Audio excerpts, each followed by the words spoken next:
To start, of course, we put an onion. So onions are usually the start to most delicious things.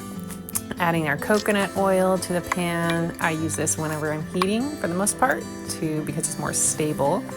So you can see that melting in our Instant Pot on saute mode. Then we add our minced or diced onion, and next comes the garlic.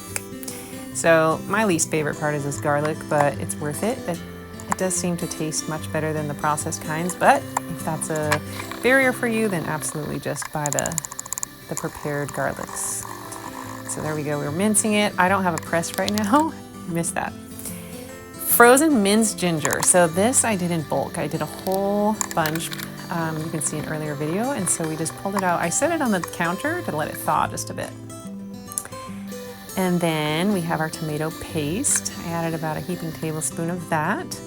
Curry powder, probably a big tablespoon of that plus. Cumin, maybe a teaspoon or so.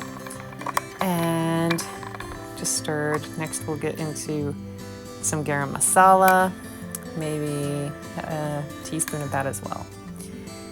And coconut milk, what I did here is just add part of it so that it would kind of deglaze the Instant Pot.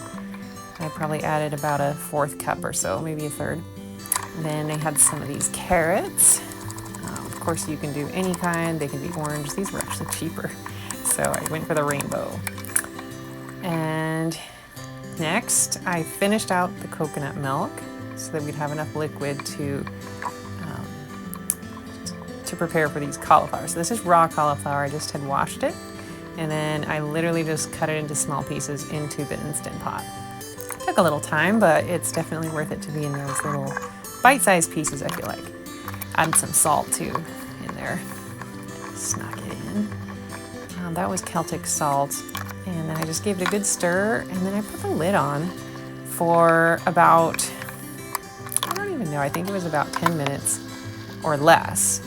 And then I just kept stirring it, checking it. So usually 10 minutes is plenty, but you'll have to check. It was still on the saute mode.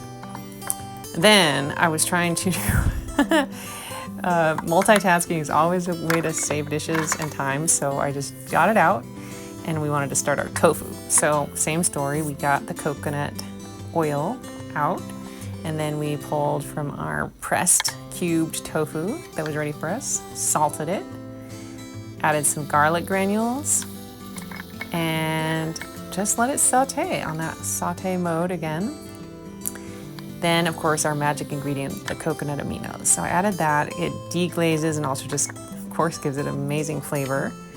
You just keep sauteing it, probably as long as you want, to the texture you want. I did it about 5 minutes, then about 8 minutes after that. So maybe a total of at least 15 minutes. I would say would be minimum, but you could go longer if you want a more chewy texture.